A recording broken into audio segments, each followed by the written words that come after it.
Hey friends, it's Jenna. What's up and welcome back to my channel. Today I'm just going to be doing a chill Q&A video. I'm hanging out at home today. I'm wearing a hat because third day hair, and yeah, we're just going to do a little relaxed Q&A. I haven't done one of these in a while, and I get a lot of random questions on Instagram, over on my Poshmark, in comments, just so many random questions, which I love getting questions, but I know I can't always get back to every single person as much as I try. So I like doing these Q&As every once in a while just to try and answer a bunch of questions at one time. And hopefully I get to your question. Now, what I did, I asked over in my Instagram stories this morning for some questions. You guys submitted a ton, like a ton. So I'm gonna get through as many as I can, and I'm gonna try and be pretty succinct with my answers. I know sometimes I can go off on a tangent, so I'm gonna try to answer them pretty quickly or just pretty accurately. And yeah, I'm gonna go ahead and start with the questions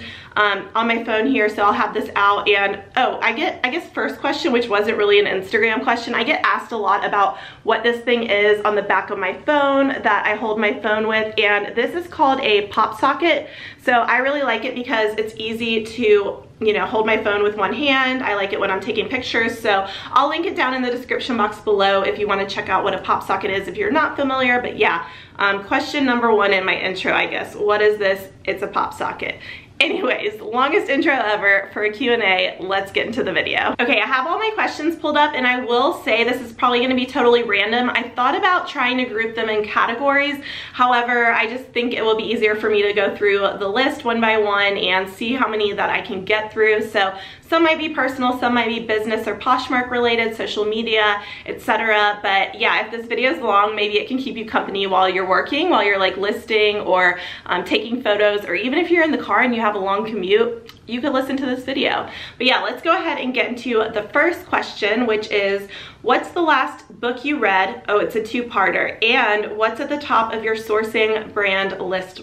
Wish list. So the first one, what's the last book you read? It's actually called Girl Code, and it's about being a female entrepreneur.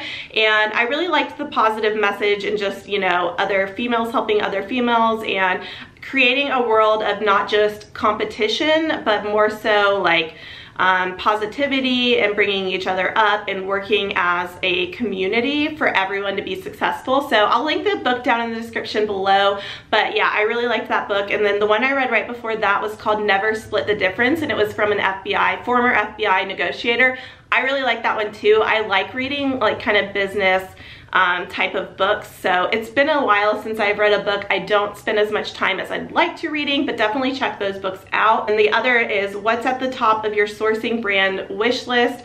Right now I'm really big into jeans. I just made a whole denim video about brands I like to buy for Poshmark, or I'm looking to buy for Poshmark. And one of them that's on my wish list that I really want to find is redone denim. So I'd say that's at the top right now. What's the hardest part about being a full-time reseller?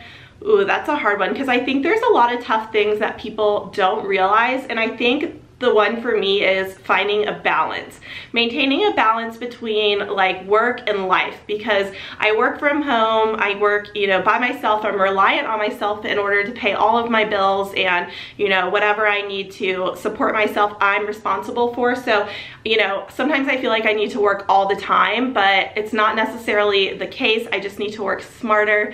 So for me, it's just finding that work-life balance. It's always been a challenge for me. What kind of dog is Pepper? So Pepper, if you guys saw my last grandma thrift haul and then also my secret code video, she was like hanging out right behind me. It's my sister's dog. She's a full Pomeranian. She's 100% Pomeranian. I was dog sitting her. I want to dog sit her again. She's so cute. She's like 3 or 4, they think. She's adopted, so they're not really sure, but she's just the cutest little fluff ball, but Pomeranian. What is the hardest thing about reselling, and what do you do to overcome that challenge? For me, the hardest part is almost the repetitiveness of it. I like all the different aspects of reselling, but sometimes I feel like I'm just doing the same thing over and over again. So for me, it's just adding in other like tasks or things that I enjoy doing just to make it either a little less repetitive or just a little more enjoyable. So for me, I love making YouTube videos. This is like an outlet for me. So maybe taking a break from sourcing or, you know, listing things and making a video or thinking about my next YouTube idea, for me, that really helps. So it's just kind of taking a break, stepping away, and adding other things into the mix that you enjoy doing. Do you base your potential sales on your listed dollar amount? No, I don't. I do like to have a certain dollar amount listed in my closet at one time. That's kind of the goal I work towards. Instead of having a certain number of listings, I like to have a set dollar amount and be at least above that number. But I don't base my potential sales on that, because I do know a lot of sales happen through offers or bundles, and I give a bundle discount. So usually there's a percentage of that total number that I know or think is going to be my potential sales, and I look at that versus the whole number. Do you shop at the bins? I get this question a lot. No, I've only been to the bins one time.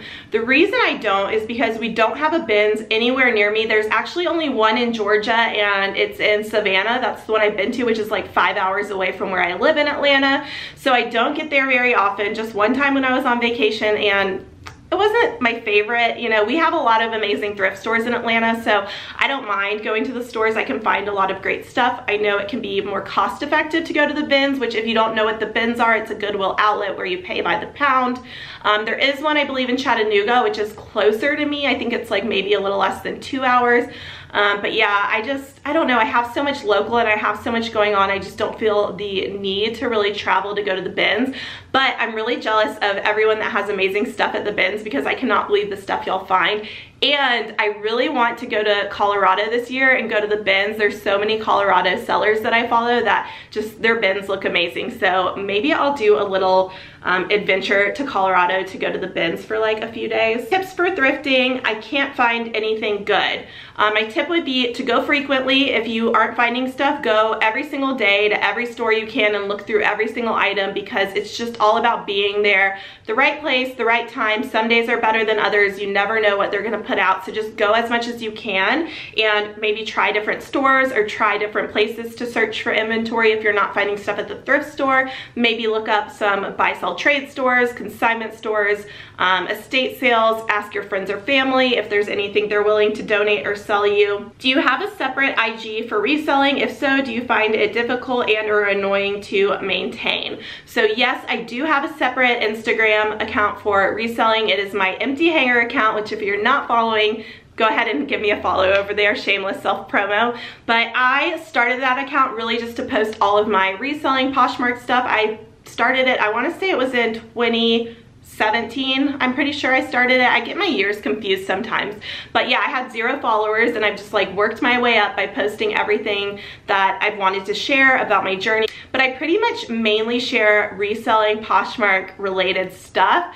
I don't share a ton of personal stuff. I've kind of started mixing stuff in. I do have a personal Instagram account, but I don't really ever post on that. I'm pretty sure it's been over a year since I've posted on that, just because I've never been a big social media person for my personal life. It's so weird because I share so much on my professional business Instagram, but like nothing on my personal Instagram or Facebook. I don't do any of that. But yeah, I don't find it difficult to maintain, just because that is my like sole platform for social media and YouTube. But yeah, I don't have like a personal one to maintain. So I highly recommend creating one if you don't have one. And you know, don't worry about what to post at first. Just post anything that you can think of and be yourself and be authentic, and people will start to follow you.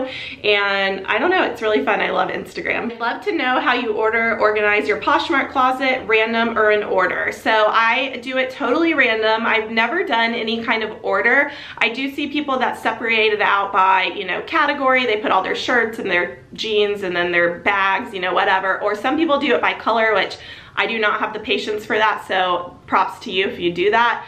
But yeah, I just do it totally random. I like to have different stuff mixed up, because I don't want someone to feel like, you know, you only have one category in your closet. If I have, you know, 200 shirts, and then I'm only putting my shirts in one category at the top, and then they have to scroll down to find, you know, the next category. They might not think you carry anything else, so I like doing it random. Do you have to have a permit or license to shop wholesale for boutique clothing? Yes, you do. I'm pretty sure this is how it is in every single state. I know it is in Georgia, but you have to have a seller's permit. It's basically like a tax ID number that you provide the different wholesalers or vendors when you're purchasing wholesale, and you're able to buy your merchandise tax-free, and then you have to pay sales tax on those items once they sell. So you buy the inventory tax-free at a wholesale price using your tax ID or your seller's permit, and then, you know, once the item sells, that's when you pay your sales tax on the item. Is there a number of active listings you think one should have to achieve consistent daily sales?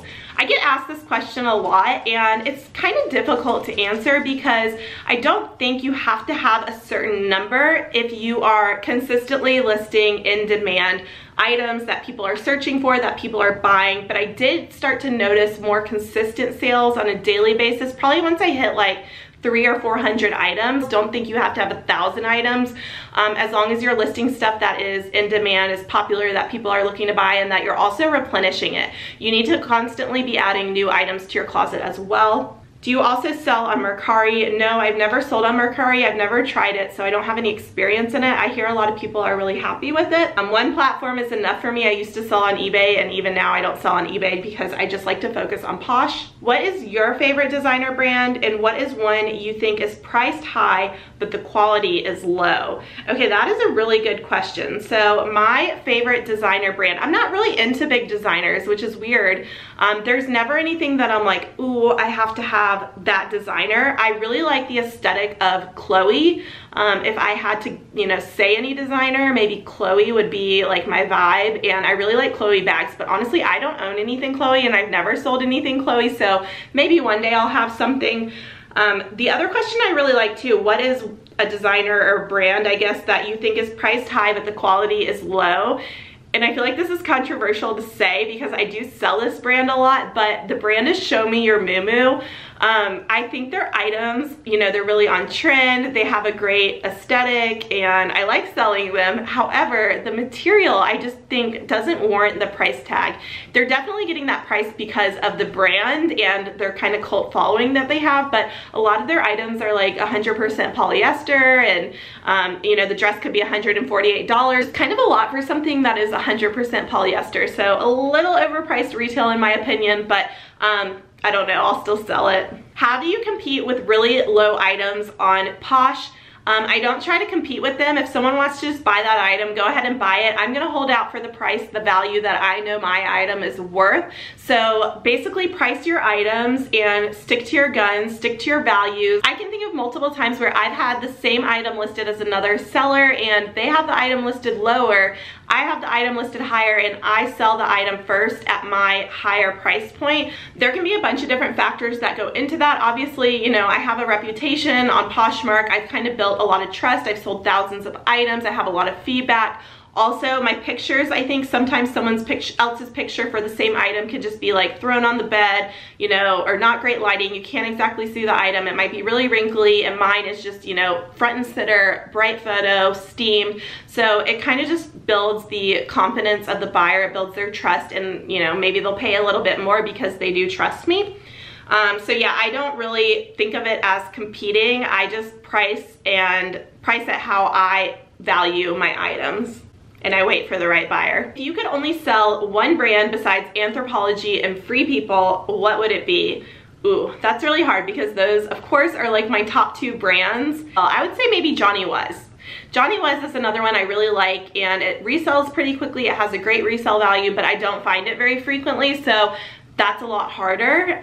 If I could pick something to sell, if I had to pick one category, I'm making up my own question now, but if I had to pick one category or one type of item to only sell, I would pick graphic tees. I bet you guys could have guessed that because I just love finding really cool, unique graphic tees, band tees. They could have other stuff. I thrifted the one I'm wearing right now, which just says NYC. I really like that category, and I could see myself having an entire closet of just graphic tees. I think that would be really cool. I get this question a lot too. Do you pay Grandma Hanger for the stuff that she sends you and it sells? So we do have a business arrangement. I don't go into the specifics of like cost of goods, what I pay for items, you know, all my finances. It's just a business decision. Like, I don't know, I just like to hold some stuff to myself. And yeah, we have a business arrangement, but I'm not gonna share like any kind of specifics on that. How did you feel about spending and upfront investing in your inventory before making regular daily sales?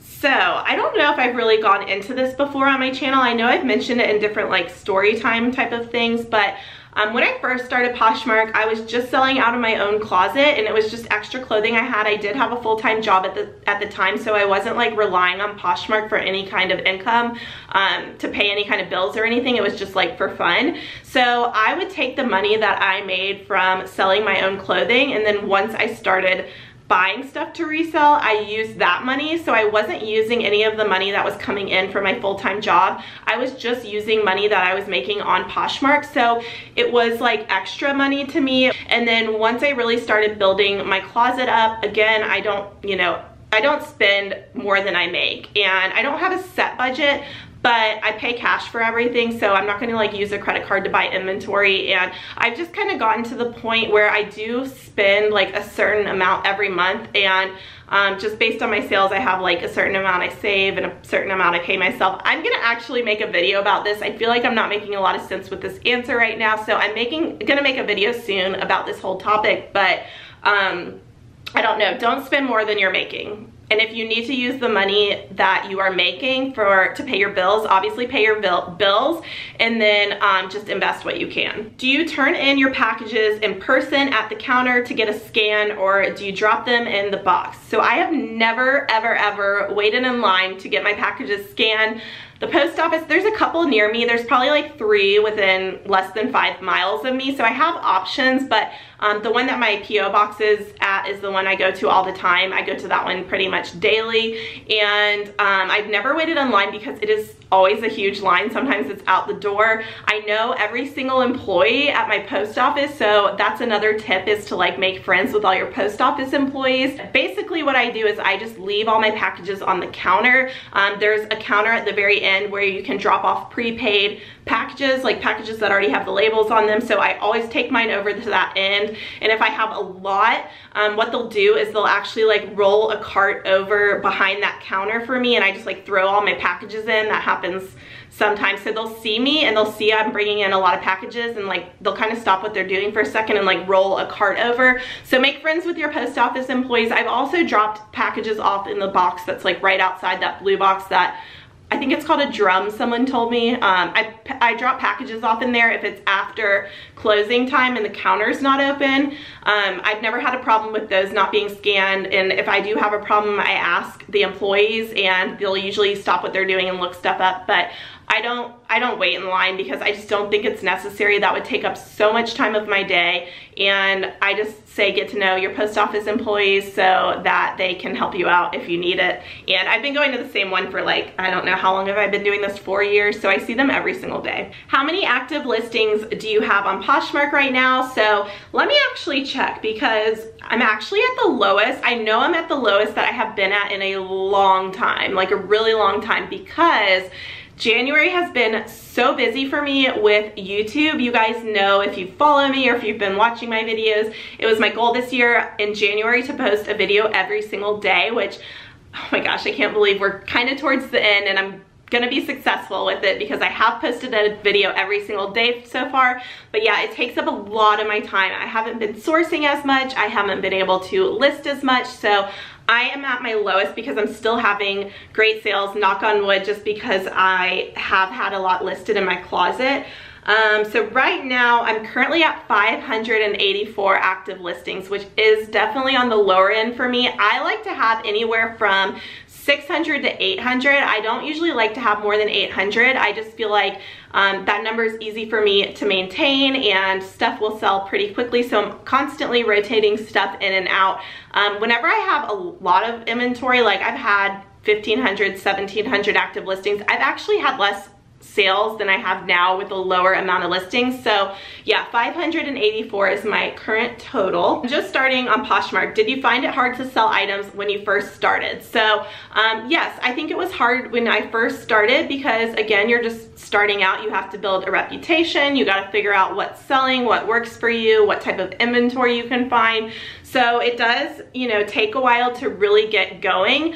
I know it can be hard because if you watch me, or if you might watch some other people that have been reselling for years, you see them making all these sales, you're like, what the heck am I doing wrong? You're doing nothing wrong. It's just the fact that I've been doing this for a long time. I've built a client base. I have kind of figured out what stuff sells for me, and yeah, over the years I've just figured out what works. But totally in the beginning, I mean, I used to have, you know, a couple sales a week, or, you know, every few days. It wasn't a daily thing, and it takes a while to really start going hard. So just stick with it and don't compare yourself to others. Do you ever relist items after it's been too long? How long do you wait before relisting? Yes, I have relisted items that have been sitting too long. I want to be even better about that this year.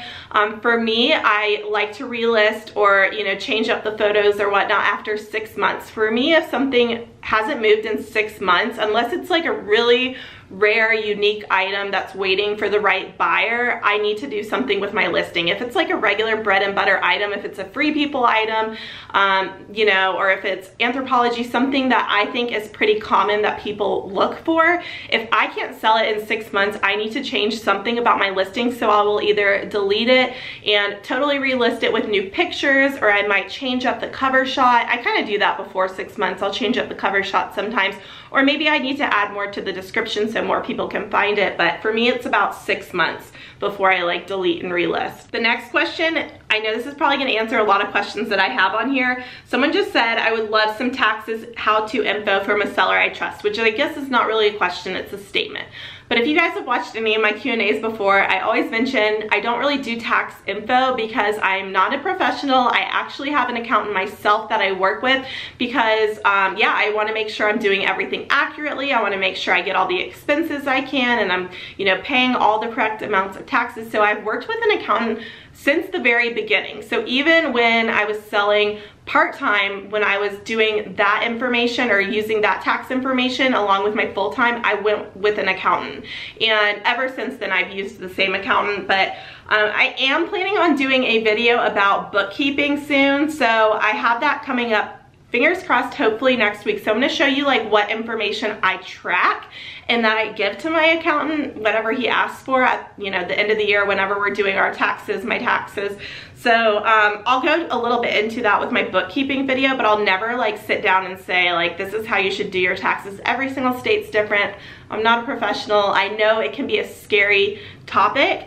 I don't think it's as bad once you talk to someone as you think it might be, and that is my tip, is to talk to a professional. For me, the few $100s it costs to have someone prepare your taxes for you is well worth it, and it causes me, or it gives me peace of mind. What do you do when you have a slow sales day? How do you get items to sell again? So there are definitely gonna be slow sales days, you guys. I don't remember if I shared this, but I actually had 2 $0 sales days in December. So yes, even me, even myself, even I guess you say, have $0 sales days, and it's okay. I don't really worry about it just because I know that it's gonna fluctuate in the next day. Like after one of the $0 sales days in December, I did $1,200 in sales the next day. So you just can't stress about it. You know, one day is not gonna make or break you, and you know, it's gonna all even out or average out eventually. So I still do the exact same things. I don't do anything different. I still share, I still list, I still do, you know, Instagram or whatever kind of marketing I wanna do. I don't change anything. I just don't let smaller sales days or $0 sales days stress me out, because they're just gonna happen. Even when I worked retail at Nordstrom, I worked for Henry Bendel for a while, there's always smaller days, but the thing is, you're looking at your average for your month. So your month total is like the goal. Which fashion bloggers do you follow? So I really like, there's a lot of fashion bloggers that I like, and I look to ones that have a similar style to me or a similar aesthetic, and that's kind of where I draw a lot of inspiration. So I know there's so many fashion bloggers out there, and it's funny, a lot of the ones I follow are from Nashville, so I think I need to spend some time in Nashville because that just seems to be my vibe.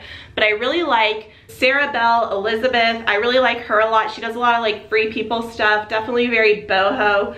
Another one that I discovered this year that I really like is Hunter Premo. Hunter, Premo. She's also a Nashville blogger, and yeah, she just has a really cool style. She does a lot of hats. that I like as well. And then there is another girl, again from Nashville. Her name is Anna Grace Newell. I'll just give those 3 for right now. Their vibe is very similar to the type of inventory that I sell, so that's where I draw a lot of inspiration from. How many days a week do you source? And I have no set answer for that. For me, it is when I need inventory. And it could be, you know, every single day. If I'm trying to list every single day and I only get so much inventory, it could be once or twice a week. I would say once or twice a week is typically the most common for me, just because I try to get a lot at once, and also I have other things. Sorry, my dog's right here and he's licking me. But anyways, I have other things that I do, like I try to make YouTube videos, Instagram content. There's just a lot going on behind the scenes rather than just listing on Poshmark. So I'd say right now 1 to 2 times a week, but it's also just as much as I can, or as much as I need to, because I only source when I'm out of inventory. So if I totally run out of inventory, I'm going sourcing, and it could be more frequently, but yeah, 1 to 2 times a week. I recommend only sourcing when you're totally out of inventory. I don't like having a death pile. I like having everything listed so people can buy it and then buying more. Are you going to be making new pieces for your boutique? So this question, I believe, is basically asking, are you going to be doing a private label? Are you going to be creating like empty hanger clothing? So right now, I do not create the clothing that I sell. I basically just buy it from different brands, wholesalers, etc. It is another brand I'm buying that I'm selling. Maybe eventually I will, you know, create my own private label, but that is not anytime in the foreseeable future. Like maybe that would be like a couple years from now. I'm not gonna say no. I never say no to anything, but it's not gonna happen anytime soon. Like I don't see myself creating my pieces, even though I would love to like design, you know, the pieces that I have. I just don't have the time or resources for that at the moment. Okay, this one kind of goes along with the accounting question. I'll just briefly touch on it. What accounting system works best for you? So like I mentioned, I have an accountant and I just give him all my numbers, and I have a spreadsheet that I keep track of all my numbers in daily, and then it tallies it up for the month and then the year. I created it myself in Google Sheets. I just wanted to make it as simple as possible, and like I mentioned before, I'm gonna be doing a bookkeeping video, and I'm gonna share that spreadsheet with you in case it might work for some of y'all. You can always tweak it, but yeah, I just came up with a system myself because I wanted it to be easy. Items that are stuck. Do you keep lowering the price, taking new pics till it sells, or donate it? It totally depends on the item, but I personally never price drop my items. I will send out offers to likers, and I'll keep sending out like lower offers before I decide to relist it. But I don't know, I don't like to drop the price. I don't like to have that like however much percentage off, because you never know who's coming to your closet and finding something for the first time and then they see you've already discounted the item. I personally would rather send out those private offers to likers and try to sell the item at a discount that way. And then obviously, like I mentioned before, relisting stuff after about 6 months. What's your hair color? Did you get it done at a salon? So yes, I get it done professionally. I love my hairstylist. If you guys are ever in the Atlanta area, she's actually in the suburbs of Atlanta, but yeah, send me a DM on Instagram and I'll give you her information. But she specializes in ombre, which is what I get. So ombre is this like dark to light that I have, and the top is my natural. However, I do get it colored because I get gray hairs. I've gotten gray hairs for a really long time, and this is just lightened with like some kind of bleach that she uses, and sometimes she'll tone it and sometimes she won't, but I get it done probably like 3 or 4 times a year. I can go a really long time in between coloring because it's my natural color at the top, so when it grows out it's not as bad. So yeah, I just go a few times a year. Do you have a special person in your life? I got this question a lot. Do you have a boyfriend? Are you single? You know, etc. We don't see anything about your dating life. So I am single right now. I didn't have a boyfriend last year. I broke up with my boyfriend. This is gonna be bad. I don't remember if I said this, but I broke up with my boyfriend on New Year's Eve last year. So it was like New Year's Eve going into 2018, and I just wanted to start the year off single. That sounds so harsh, but anyways, I didn't date anyone last year. I didn't really go on any dates last year, and I didn't even try because I was really focused on building my brand and building my career, which I know sounds, you know, harsh. I've always been a really career-driven person, but anyways, I definitely, you know, kind of made this note to myself, or made this deal with myself, that I definitely need to try a little harder this year, put myself out there. I will be dating.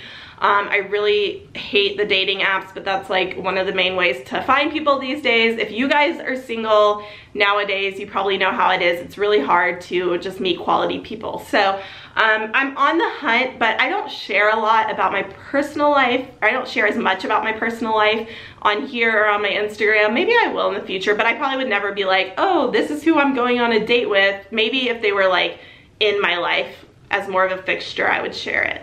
I don't know if that made sense, but anyways, I'm single in a nutshell. Do you still do eBay? If not, why, and your thoughts on eBay? No, I no longer do eBay. I'm not to say I'm never gonna do it again. I actually made an entire video about this because I get so many questions about it. So I will link that video in the description box. It basically says, I'm pretty sure the title of it is why I quit eBay. So definitely watch that video. I explain everything in detail. After January is over, how many videos do you plan on posting each week? I've been thinking about this a lot lately. I really enjoy posting videos. I love creating content. I love the interaction with you guys. But realistically, 7 days a week is not gonna happen unless that was like my full-time job, because I definitely think other areas in my business and in my life kind of suffer from posting every single day. So I am planning on posting 3 new videos a week. I think I'm gonna do a Monday, Wednesday, Friday schedule. And if I wanna post any extra videos, I will, but I'm not gonna like hold myself accountable to it because I am someone that sticks to what they say. So like when I said I'm posting a video every single day in January, I knew I was gonna post a video every single day in January. So I probably won't say that again because that's a lot of work, and I'll probably just do 3 videos a week unless I do a bonus. How do you deal with lowball offers? Do you automatically decline or take time to counteroffer? I never decline. I never decline an offer because that person's taking their time to, you know, submit an offer. Maybe that's all they can afford. And you know what? Okay, fine. It might not be to your standards. It might not be what you're looking for. So I always just counteroffer. I will counteroffer every single offer. I usually counter with my lowest and I just stick to that. And then I counter it again. If they counter me, I counter again. If it goes on like, I don't know, 6 or 7 times, at the end of the day, I'll probably decline after I've said my same offer so many times, because at that point they should get it. But I really don't like to just hard decline an offer because you never know. How do you ship and store belts? So I'll show this when I do my new inventory storage video, but I get the little square boxes from USPS online. I forget what the number is. I don't remember exactly what it is, but it's basically a square box and it's perfect size for belts, and I store my belts just kind of coiled up and put in little plastic bags like I store everything else. Where is that single letter necklace from? Oh, I'm not wearing it today. My little J necklace that I always wear is from Anthropologie. I think it's around $38. I'll link it in the description box down below, but I love that necklace and I think it's really good quality and a great price. When you model your clothes, who is helping snap the pics? So the ones that I did my boutique items where you see my face and everything, my friend Alyssa took those photos. Alyssa Thrifts on Instagram, and yeah, she's really sweet for helping me do that. So her a lot of times, and then also my mom. So my mom will help me out sometimes and she'll take pics. And then the ones where I am wearing my boutique clothes where you don't see my head, I took those photos. I actually have this little like tripod with a selfie stick that I'll put my phone on, and I use the little it's like a remote control, a wireless remote, and I will just take my photos that way, and then I'll like edit them later to make sure they look good. But I take those myself, but if someone else is doing it, it's Alyssa or my mom. Have you ever sourced at Final Cut? How's the pricing? Yes, I have a video about sourcing at Final Cut, so you can check that one out on my channel. Pricing there is still kind of high for resale. It's more than thrift stores. It kind of varies. I mean, there's stuff that's like $5, but then there's stuff that's up to like $50. No, probably even more than that for some of the wedding stuff. So it really varies, but it's on the higher end. So if I source there, it's usually whenever they're having a sale. I follow them on Instagram at Final Cut Georgia. When they post sales, it's typically when I'll go like twice a year maybe. It's kind of far, it's 2.5 hours, so I don't do that very frequently. Advice for listing quickly and also describing condition. So listing quickly, to me, you're gonna get faster the more you do it. So like in the beginning, I was super slow. I definitely have gotten faster, and to me, I like to do things in batches, and that allows me to be quicker. So I like to measure everything at once, and then I like to take all my photos at once, and then I sit down and list everything at once. So to me, doing it in sections makes it a lot faster. And then advice for describing condition is just to be as honest as possible. If there's a flaw, if there's a stain, if there's a spot, take a picture, let people know. If you see pilling, just be honest. People are still gonna buy stuff if it has flaws. You're not gonna get as much money, but it's better to be honest than to have to worry about like a case later. Do you ever think you will open your own clothing store? Not a physical store. No, because I don't know, there's just so much overhead, employees, theft, all kinds of stuff that goes into having a retail store, and I think the future is online, so I will never have like a physical store. Do you have a Posh planner, and if so, how does it look? I'm trying to schedule a routine. I don't have like a specific planner. I've been using my iPad lately. I downloaded some templates from daydesigner.com, and I've been using those because that way on my iPad I can like erase stuff and write it back in versus like scratching stuff out and doing that physically, and I can access it on my phone or my iPad. But I'm not very good at like sticking to a planner. Like I like to basically write down what I'm doing that day. I don't plan too far in advance, although for YouTube, for this month, I did plan out ahead of time what videos I was gonna do every single day. Do you think it's better to list a haul all at once or to list a few items each day? So what I recommend is listing a few items each day. I think spreading it out, you know, for a little bit. That way you can go sourcing while you're listing your items that you had before. And also I just think consistency is key. I think that really helps with the Poshmark algorithm, you know, listing a few items each day versus listing like all your items 1 or 2 days out of the week. Now, that being said, a lot of times I will list all of my items at once, but typically that's because I post like a haul video or something, and I know people are looking for those items, so I'd rather just go ahead and get it all listed, which kind of hurts me because, you know, again, I might not be listing every single day, and I would rather list every single day. But yeah, I don't know. Yeah, I recommend every single day. Do what I say, not what I do. I can't thrift for long because a toddler, stay-at-home mom. Are there times when your Goodwill doesn't have anything good? I see so many Poshers on social media finding good stuff, and I'm wondering if it's me or my stores. So this is a great question, and I think a lot of times on Instagram or whatever, it can be discouraging because you see people's highlight reel. Yes, they're posting all their amazing finds, but there's definitely so many times where you walk out of the thrift store empty-handed. I've done that many times. When I went sourcing yesterday at one of the stores I went to, I only got 2 items and I was there for like a couple hours.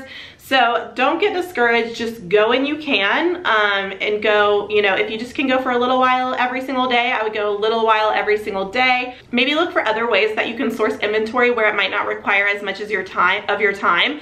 I know that some people use Facebook Marketplace and people do closet cleanouts on there, and you could maybe source a bunch of items at once and just pick those up from one person versus having to go to the thrift store and look for a long time.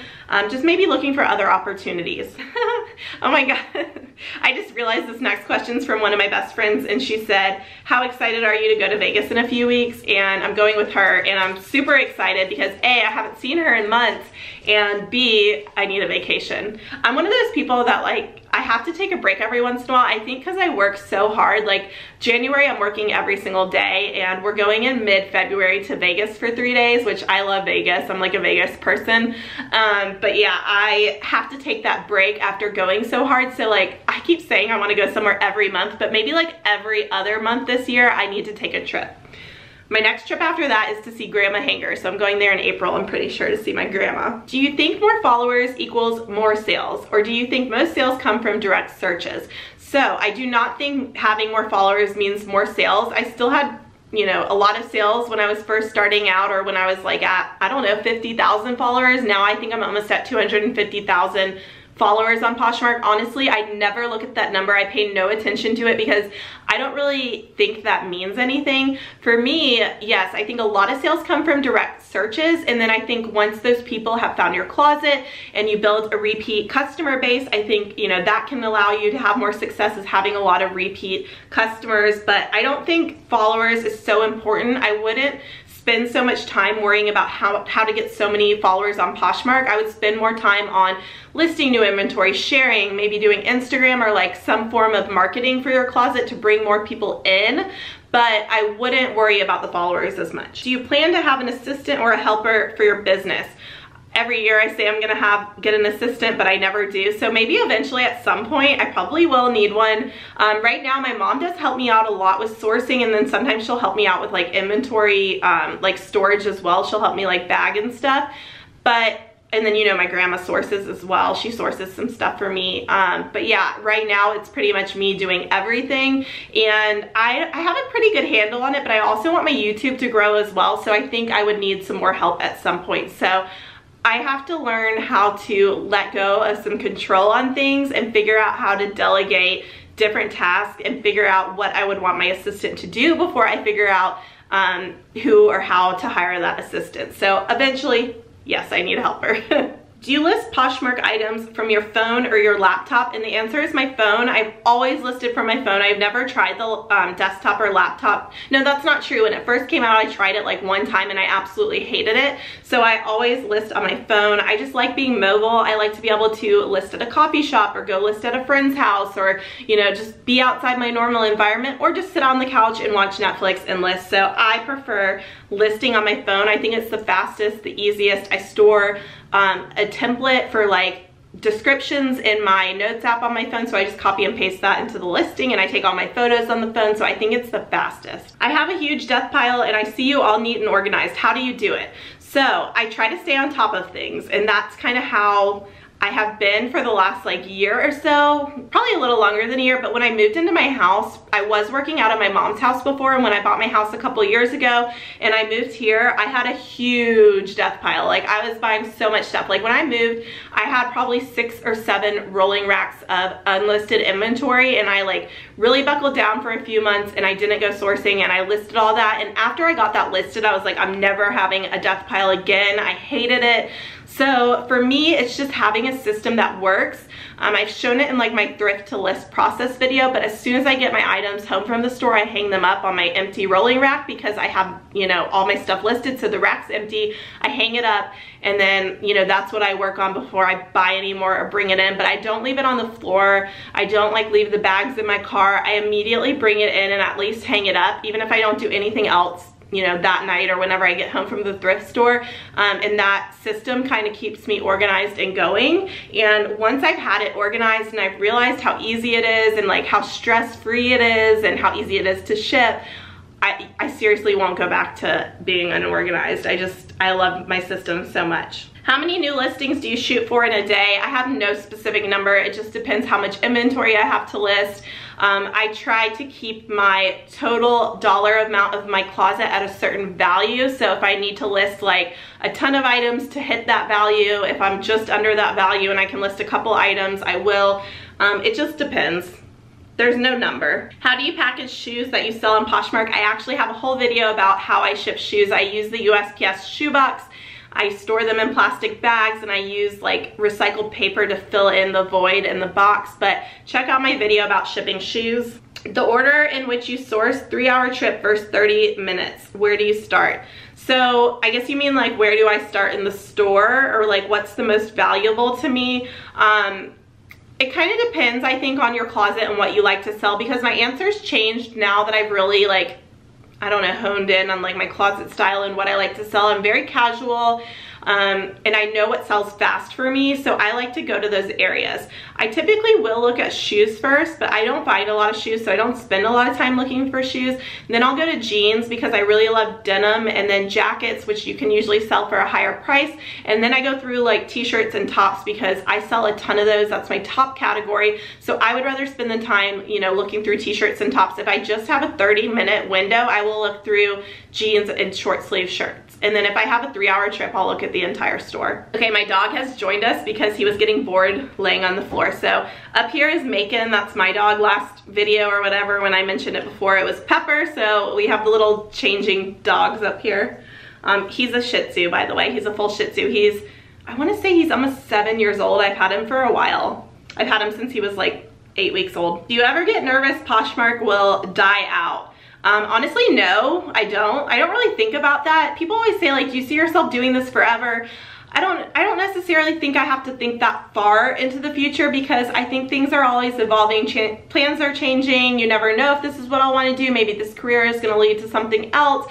So I want to be sure that I'm happy with what I'm doing right now in the near future.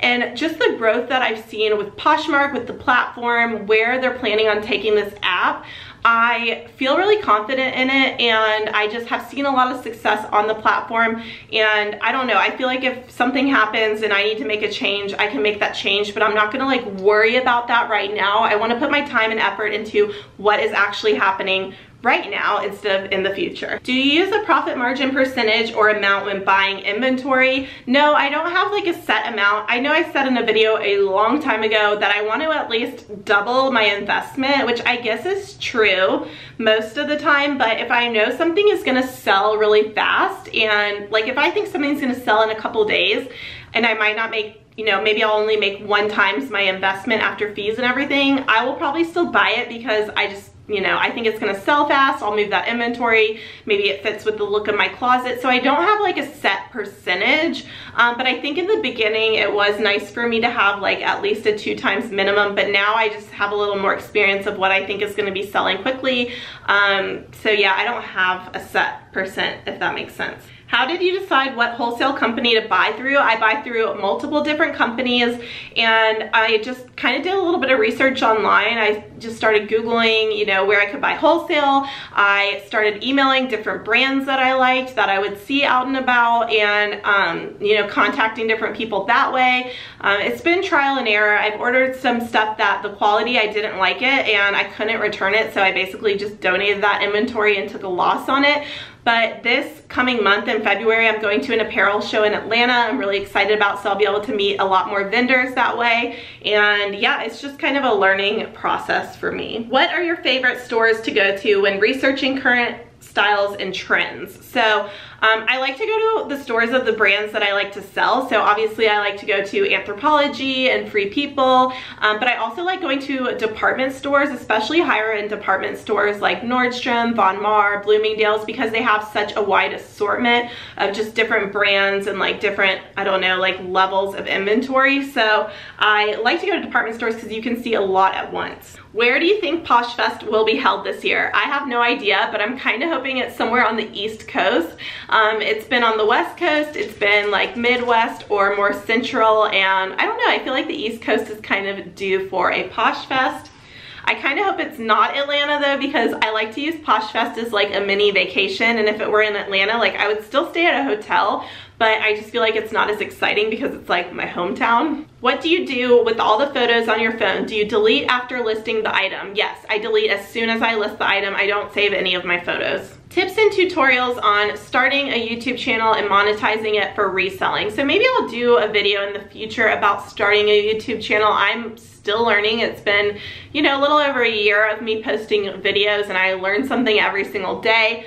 But basically just post content that you enjoy creating. Don't try to be something that you're not, because it is a lot of work and you really have to put a lot of time and effort into it. So just be yourself, post what you like, and that way you can find like a true authentic following. I don't ever like post stuff that I think will just get a lot of views or is gonna get a lot of likes. Like I literally post what I like to post or what I want to see a video on, or a lot of times what I hear from you guys that you want to see a video on. And then monetizing it has to do with YouTube, because they have different requirements. I think right now you have to have minimum 1,000 followers or 1,000 subscribers, and then like 4,000 hours or minutes of watch time. I'm not sure. You can easily like look it up on YouTube and see what the requirements are. But I will say YouTube, like, it's a good source of side income, but it's not my like full-time income, full income, primary income. That's what I'm trying to say. Poshmark is still my primary source of income, but this is also a good, you know, side hustle, I guess you could say. But I literally do it because I really enjoy doing it, creating content, connecting with you guys, and then of course any profit or money that I make from it is just like icing on the cake. But yeah, I say start a channel if you're even thinking about it. Like my first videos, you know, I didn't know what I was doing. I'm learning everything. I feel like I've gotten better the more that I do it. That was the whole reason of me doing this January challenge of posting every day, is because I just want to get more and more comfortable being in front of the camera, posting videos, and not trying to be a perfectionist, and just doing it because I love it. Okay, I've been recording so long that my camera battery just died, so I just switched it out. I'm gonna try and go through a few more questions, and I'll probably try and edit this video some, so again, it's not like an hour long, but we'll see. I want to answer as many as I can because you guys took the time to write me questions. How's the boutique working for you, and what is your feedback? I saw a lot of questions like this as well, just about boutique and am I liking it, and you know, all kinds of boutique type questions. So, okay, Macon wanted to join us now. He's getting bored of me filming this Q&A. But anyways, back to the question. So about boutique, I am enjoying selling boutique. I really like it. I definitely think it's a learning experience for me. I'm still trying to figure out, you know, what inventory to buy, what type of products, how much to buy. So I think I'm a total newbie. It does take a lot longer for my boutique items to sell versus my like thrifted or, you know, other kind of inventory that I have. So I like it, but it's gonna be a while before I can really like form an opinion on it. This whole year I'm planning as like a trial for my boutique. So it's too early to say because I've really only been selling boutique for like 2 months. So I've enjoyed the experience thus far and I've learned a lot already. I think I'm gonna learn even more, especially next month when I go to an apparel show, but it's all trial and error, and I probably won't make any like boutique specific videos yet because again, I don't have that much experience on it. I don't have a lot that I can really give you because I'm still learning and making a lot of mistakes. Which items move slower for you, but you still pick them up? And they said corduroy for me. So corduroy is an example for you. For me, it's dresses. I kind of mentioned this earlier. I really like selling dresses, but they just take a lot longer to sell. I think because the vibe of my closet is definitely more on the casual end. I sell a lot of like mix and match separates, and dresses take a lot longer, but I'll still pick dresses up. I don't know, it's a lot harder for me to sell. Is rent affordable where you live? Your house is so lovely, the decor, everything. Thank you so much. I actually own my home, so I purchased my home, so I'm not paying rent on it. I'm paying a mortgage, and I don't know, I'm a little older. I say I'm a little older. I'm like I just turned 34 and I have had a lot of experience. I've lived in a lot of apartments. I've had a lot of careers. I have savings. So I knew I wanted to purchase a house. I was kind of sick of living in apartments, and rent is pretty expensive in Atlanta. So I feel like for me, it was just smarter to invest my money in a property and a home. So I don't know. I think that whole like affordable is relative to like where you live and what your situation is. Okay, do you have trouble shopping for clothing for yourself without wanting to resell it? I do, yes and no. So I have a really hard time keeping stuff that I like thrift or purchase secondhand that I intend to sell. I really have a hard time keeping that for myself. Instead, I end up purchasing stuff retail, which I know is kind of like counterintuitive to what I do, but I purchase it with the intent in mind that then I can resell it and make some of the money back. So I typically shop retail for myself, or I'll shop on Poshmark. I don't keep a lot of like my thrifted finds for myself, maybe every once in a while, but yeah, I don't know. I love shopping. I love shopping and I like new stuff, so I'll just like buy myself something new and then I'll resell it, so I still at least, I guess, make some money on it. When you go on vacation, how do you find places to source or places when you're not familiar with the area? This is a great question. So a lot of times I'll look on Yelp. I pull up the Yelp app and I will just type in like, you know, thrift store, consignment store, secondhand clothing, and I see what comes up. You can read reviews and you can see how close those different stores are to you. So most times I just look on Yelp, or if I'm somewhere that I see someone with like a cool style, I've done this before, I ask them if they know of any like thrift stores or secondhand clothing stores, and I found stuff that way. What was your full-time job you left to Posh full-time? I was at my last job for about I want to say 3 or 4 years. I can't even keep track in my mind because I've had, you know, a few different jobs or careers before Poshmark, but I was an admissions manager at the Aveda Institute in Atlanta. So I interviewed students and I helped them get started in their cosmetology career. I really liked it. I did some training for them of some of their different admissions managers in the different schools in the Southeast. And I was like at a point where I could be a trainer for them, or, you know, I could basically like stay in the role I was doing. And being a trainer was a lot of traveling. I didn't want to travel that much, like 75% travel. So I kind of turned down that opportunity, and I was just kind of stagnant in what I was doing. And I really loved Poshmark. I was making good money. So that's when I decided to Posh full time. But I loved that job. I love Aveda. I don't know, I love that career. How long do you wait before sending out offers to likers? So my offers to likers strategy is I send offers to likers on my entire closet usually like every 2 to 3 weeks. So it's not that frequent, and even if I just listed items like the day before and it's time for me to send out offers to likers, I send it out on every single item, and I usually just do like the minimum, like 10%, and then the $1.50 shipping discount. Does listing an approximate original price lead to more sales over just listing 0? Honestly, I don't think it matters. I don't think people pay as much attention to that. I know I never look at that when I'm looking to purchase someone. I don't look and see, oh, is that the original price and now I'm getting this deal? I think they just want to know like what the dollar amount they're paying is. So that's why a lot of times I put 0 and instead of trying to figure out what the price was of the item. Sometimes I will put an approximate price, but a lot of times I put 0 just because I don't think it's really necessary. Will overalls and jumpsuits still be on trend this summer? And the answer is yes and no. So I think overalls are definitely still on trend. I just listed a pair, and then I was shopping on like Free People the other day, and I noticed they had a bunch of new in overall styles. So I definitely think overalls are still in. Jumpsuits and rompers also, I'm gonna group that together. I think those are starting to go out. I don't think they're as popular as they used to be. I personally love a good jumpsuit. I think it's flattering, but I don't think they're as popular. I think sets are bigger. So a matching like 2-piece set, like a crop top or, you know, regular shirt and a skirt or a pair of pants that match.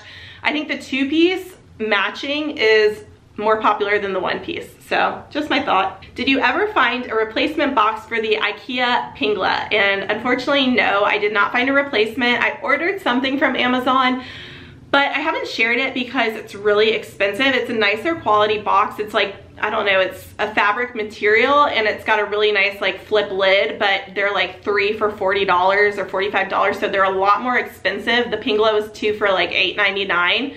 I haven't needed to buy new boxes, so I haven't looked that hard. I still have plenty of boxes for like the amount of inventory I have, but everything that I was finding was a lot smaller. So unfortunately, I'm sorry, I haven't found a replacement yet. How did you find out what your audience shopped for in your closet and how to brand yourself? So this is just something from experience, trial and error. I still am trying to figure it out, but I feel like finally now in like my 4th year of reselling, I've really figured it out. And again, it's just all from trial and error. I've tried different brands, I've tried different types of items, I've tried a category mix, I've tried narrowing the category selection down a little bit, and I look at my sales report. So the sales report you can get under your selling tools tab on Poshmark, and I look to see like what categories are selling, and just I like to look and see what my regulars are buying and what they keep looking for over and over in my closet, and that's what I'm really using to hone in on what type of product mix or product assortment to have, and also what types of brands to be selling. And yeah, it's just, you know, experience. So if you're still new and you're like, oh, I need to figure out what my brand is or what my closet I need to carry, you know, trial and error. Try stuff out, see if it works for you, carry everything, start to narrow it down. Don't feel like you have to know in the beginning, because it does take time. How much time do you spend looking for stock photos? I have so many questions, thank you. So I don't spend a lot of time looking for stock photos. I don't like to use a stock photo in the first photo in my listing. If I use a stock photo, it's the very last photo in my listing. I like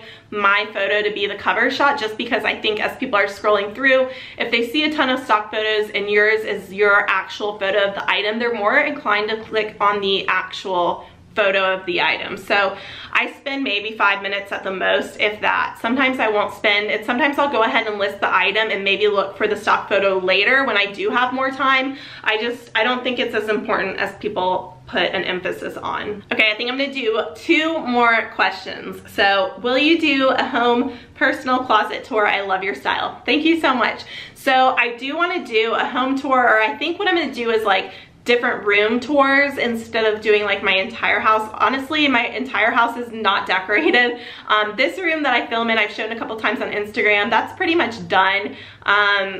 That's honestly the only room that's done. I've been working on my master bedroom and also my guest room. So I'll probably do those 3 rooms in a tour soon.